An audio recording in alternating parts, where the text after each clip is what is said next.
90% students physics చాలా tough subject అని ఒప్పుకుంటారు. బట్ మిగతా 10% స్టూడెంట్స్ ఫిజిక్స్ ఈజీ అని అంటారు. ఎందుకంటే వాళ్ళు ఫిజిక్స్ ని ఈజీగా నేర్చుకుంటారు. బట్ 90% స్టూడెంట్స్ ఫిజిక్స్ ని ఈజీగా నేర్చుకోలేరు. దీనికి రీజన్ వాళ్ళకు ఫిజిక్స్ అర్థం కాదు. ఫిజిక్స్ ని ఈజీగా నేర్చుకోవడానికి ఈజీ మెథడ్స్ తెలియవు. అండ్ బిగ్గెస్ట్ రీజన్ టీచర్స్ అర్థం అయ్యేలాగా స్టూడెంట్స్ కి ఎక్స్ప్లెయిన్ చేయరు. ఈ ప్రాబ్లం వల్ల స్టూడెంట్స్ ఫిజిక్స్ నేర్చుకోవడానికి యూట్యూబ్ లో ఫిజిక్స్ ని ఈజీగా ఎలా నేర్చుకోవాలి అని సెర్చ్ చేసి వీడియోస్ చూస్తారు. వీడియో చూసినంత సేపు మొత్తం అర్థమైనట్టు ఉంటుంది. కానీ వీడియో అయిపోయాక ఫిజిక్స్ ప్రాబ్లమ్ సాల్వ్ చేయాలనుకుంటే వీడియోలో చూసింది నేర్చుకుంది ఏది గుర్తుకురాదు. సో ఇలాంటి సిచ్యువేషన్ లో స్టూడెంట్స్ హోప్లెస్ గా ఫీల్ అవుతారు. ఫిజిక్స్ వాళ్ళ లైఫ్ లో ఒక టఫ్ సబ్జెక్ట్ లాగా మిగిలిపోతుంది. బట్ ఈ వీడియోలో ఈ అన్ని ప్రాబ్లమ్స్ కి సొల్యూషన్స్ చెప్తాను. అండ్ ఫిజిక్స్ ని ఈజీగా నేర్చుకోవడానికి సింపుల్ మెథడ్స్ చెప్తాను. వీటిని ఫాలో అయితే ఫిజిక్స్ లోని ఏ చాప్టర్ అయినా మీకు ఈజీగా అర్థమవుతుంది. ఈ సింపుల్ మెథడ్స్ ని మీరు మిస్ అయితే మీకు ఫిజిక్స్ ఒక టఫ్ సబ్జెక్ట్ లాగా మిగిలిపోతుంది.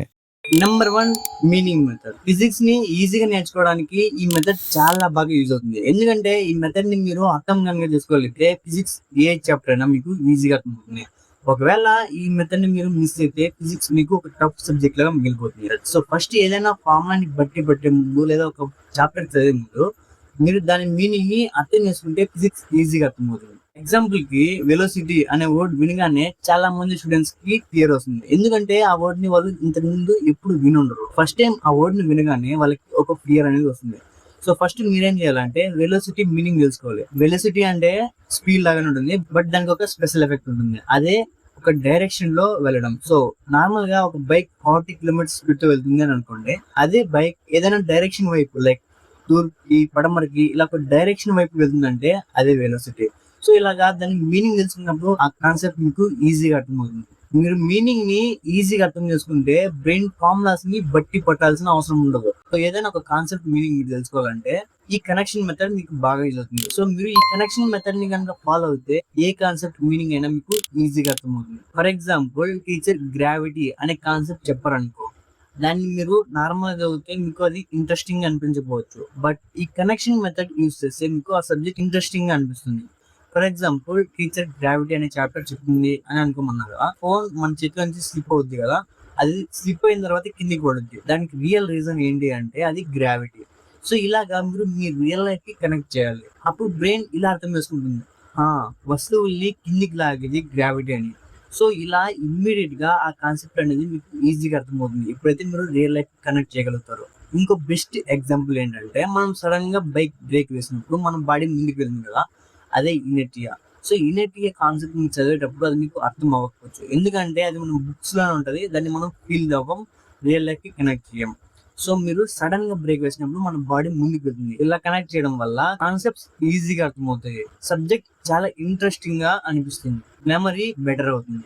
టాపర్స్ ఎప్పుడు కూడా వాళ్ళు ఫిజిక్స్ ని బుక్స్ లో చూడరు. టాపర్స్ ఫిజిక్స్ ని మన చుట్టుపక్కల సరౌండింగ్స్ లో చూస్తారు. మీరు కూడా ఫిజిక్స్ ని మీ చుట్టుపక్కల ఉన్న సరౌండింగ్స్ తో కనెక్ట్ చేయండి. అప్పుడు మీకు ఫిజిక్స్ ఈజీగా అర్థమవుతుంది. బట్ ఫిజిక్స్ ని ఈజీగా నేర్చుకోవడానికి ఈ 2 మెథడ్స్ చాలు. ఫస్ట్ ఇది మీనింగ్ మెథడ్, సెకండ్ ఇది కనెక్షన్ మెథడ్. సో వీటితో పాటు చెప్పబోయే మెథడ్ ని మీరు యూజ్ చేస్తే మీకు ఫిజిక్స్ ఇంకా బాగా యూజ్ అవుతుంది. అదే వై మెథడ్. సో ఈ వై మెథడ్ ని మీరు ఫాలో అయితే మీకు ఫిజిక్స్ ఈజీగా అర్థమవుతుంది. ఎందుకంటే మీరు చదివే ఏ కాన్సెప్ట్ అయినా మీరు ఈజీగా అర్థం చేసుకోగలరు. మన బ్రెయిన్ బోరింగ్ డెఫినేషన్స్ ని కాదు, ఇంట్రెస్టింగ్ స్టోరీస్ ని, ఇంట్రెస్టింగ్ ఇన్ఫర్మేషన్ ని, యూజ్ఫుల్ ఇన్ఫర్మేషన్ ని మాత్రమే స్టోర్ చేసుకోగలుగుతుంది. ఎగ్జాంపుల్ కి మీరు ఒక అన్నోన్ లాంగ్వేజ్ వర్డ్ వింటే ఇమ్మీడియట్ గా మర్చిపోతారు. ఎందుకంటే దాని అర్థం మీకు తెలియదు, అది ఎందుకు యూజ్ అవుతుందో కూడా తెలియదు. సో అందుకే మీరు దాన్ని మర్చిపోతారు. ఫిజిక్స్ లో కూడా సేమ్ ఇలాగే జరుగుతుంది. అందువల్లే మీరు ఫిజిక్స్ ని ఈజీగా నేర్చుకోలేకపోతున్నారు. సో ఏదైనా కాన్సెప్ట్ ని చదివినప్పుడు ఫస్ట్ మీరు వై అనే క్వశ్చన్ అడగండి. అప్పుడు ఈ కాన్సెప్ట్ ఎందుకు, ఎలా, ఎక్కడ యూజ్ అవుతుంది అనేది మీకు ఈజీగా అర్థం చేసుకోగలిగితే ఆ కాన్సెప్ట్ మీకు ఈజీగా అర్థమవుతుంది. సో అప్పుడు మీకు ఫార్ములా ఒక మ్యాథ్స్ ఈక్వేషన్ లా కాకుండా రియల్ లైఫ్ లాజిక్ లాగా అనిపిస్తుంది. చాలా మంది స్టూడెంట్స్ ఫిజిక్స్ లో ఉన్న బిగ్ వర్డ్స్ చూసి భయపడతారు. Like momentum, electromagnetic induction, refraction. Words స్కారీగా ఉంటాయి. బట్ మీరు వై అనే కాన్సెప్ట్ ని యూజ్ చేసి ఈ కాన్సెప్ట్ ఎందుకు యూజ్ అవుతుంది అనేది కనుక తెలుసుకుంటే ఫిజిక్స్ ఈజీగా అర్థమవుతుంది. ఈ వై మెథడ్ తో పాటు మీరు విజువలైజేషన్ మెథడ్ ని కనుక యూజ్ చేస్తే ఫిజిక్స్ ని మీరు ఈజీగా అండర్స్టాండ్ చేసుకోవడమే కాకుండా మీ బ్రెయిన్ లో ఈజీగా స్టోర్ చేసుకోవచ్చు. ఎందుకంటే విజువలైజేషన్ మెథడ్ ని మీరు ఎప్పుడైతే యూజ్ చేస్తారో అప్పుడు ఆ కాన్సెప్ట్ అనేది మీ మైండ్ లో బాగా స్టోర్ అయిపోతుంది.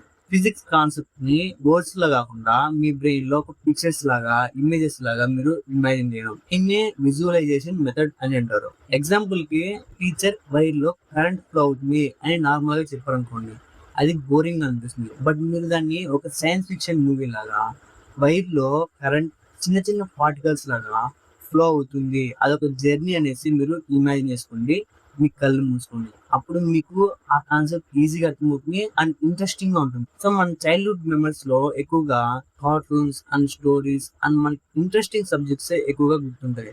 ఎందుకంటే దాని వెనకాల ఒక ఎమోషన్ ఉంటది, ఒక స్టోరీ ఉంటది. సో అందుకే మనకు ఆ మెమరీస్ చాలా రోజులు గుర్తుంటాయి. కానీ మన చైల్డ్హుడ్ లో స్కూల్లో చెప్పిన క్లాసెస్ గుర్తుండవు, ఎందుకంటే వాటి వెనకాల ఎమోషన్స్ ఉండవు, స్టోరీస్ ఉండవు. ఇప్పుడు మీరు ఈ కాన్సెప్ట్ ని ఫిజిక్స్ నేర్చుకోవడానికి యూజ్ చేస్తే మీరు ఫిజిక్స్ లో టాపర్ అవ్వచ్చు. ఫిజిక్స్ ని సెపరేట్ బ్యాచ్ లాగా చదివితే మనకి చాలా బోరింగ్ గా ఉంటుంది.